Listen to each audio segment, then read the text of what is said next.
Hey, Dr. Ray. So you just got here to the Philippines. Well, it's been what, about a year now? Sure, yeah, And close to you, that. yep. And you, so your move has been quite the ride, I guess.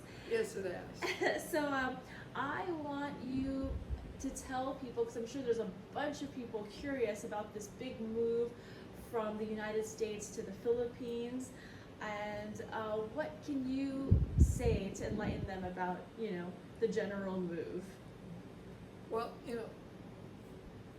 before I say what is right to do, I think it's important to let you guys know what you really should not do, because I started off doing it the hard way and lost a lot of money. I got hold of a person from a lawyer, recommended him, but then we went to immigration, and so I figured it's a legitimate thing because he works there.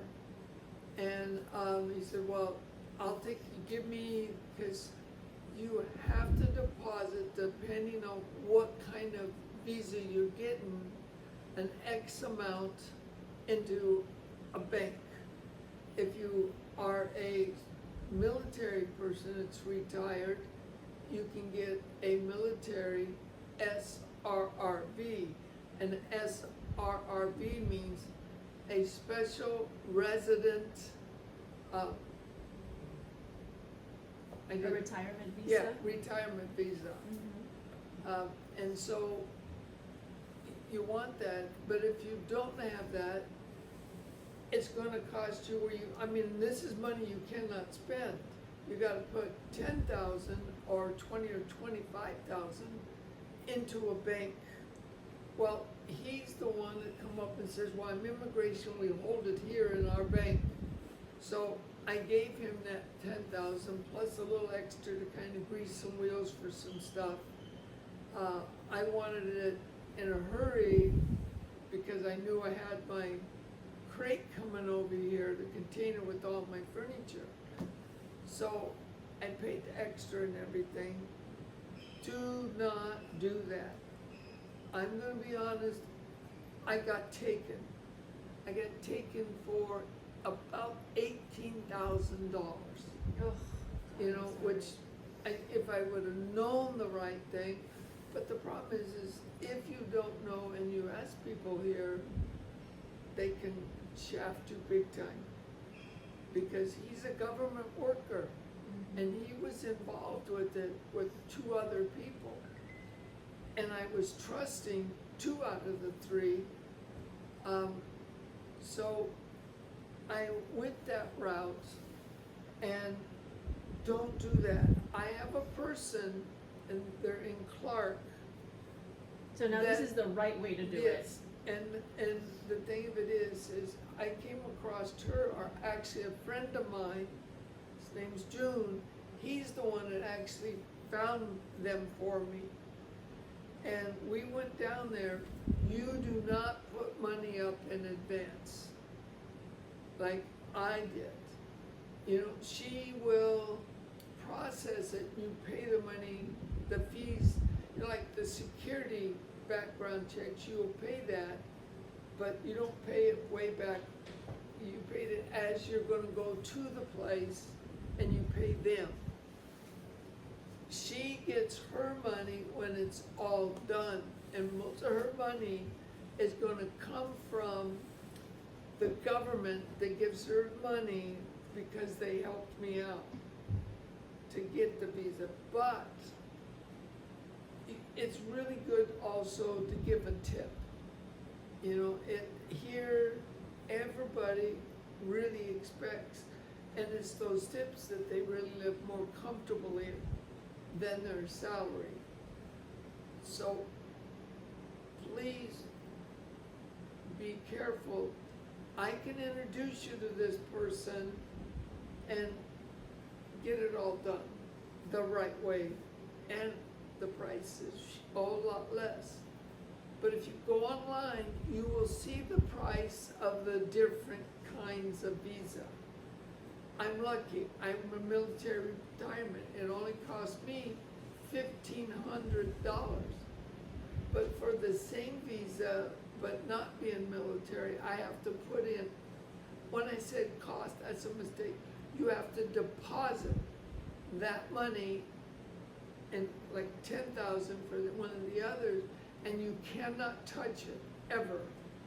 It stays there until you leave or you die. You know, or the other one, which is even higher, but you can't touch that money. So you need to bring that money here so that you can deposit it. Another thing is be real careful is go to a bank or a credit union and you tell them you only want brand new $100 bills. This is while you're still in the United States, Yes. before you And- even leave, yes. Thank you, yeah. Because if it's got the smallest little tear or bent, they won't accept it. Now, the ones that they don't accept, you can go to a money exchanger and get, you know, and it costs about a half a peso to 3/4 of a peso going to them that you'll also have to pay. But go there and look at them, be very, very picky. Fresh new ones, because I came over the second and I brought over brand new ones, and they, I put in 15,000 out. 15,000, I think about 1,400 of them, they wouldn't accept. And I couldn't see, well, I'm visually impaired, so I can't, but I couldn't feel it because I asked them to show me, and they did. And it's so minute. So be careful. And another Brenda. thing that you recommended earlier to a friend of ours was you had said, come a year before. Yes, or 6 months Six- before. mhm. Ideally, maybe 6 months, so you're still on that visa. And we can go through a friend Kaguriel to get that one. One day, poof, you have an ID. A resident card. And no, it is a tourist Uh-huh. visa.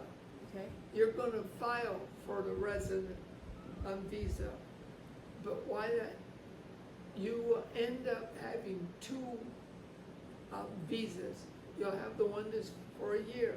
While you're here, what we can do is go down and you tell them you're here right now to live, even though you're gonna leave, go home, and you just go in there and you open up only a savings, US dollar and Visa. You cannot get any others.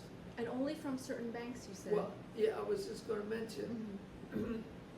they'll give you a list of acceptable, the lady, and they're a BFF tourist and all this.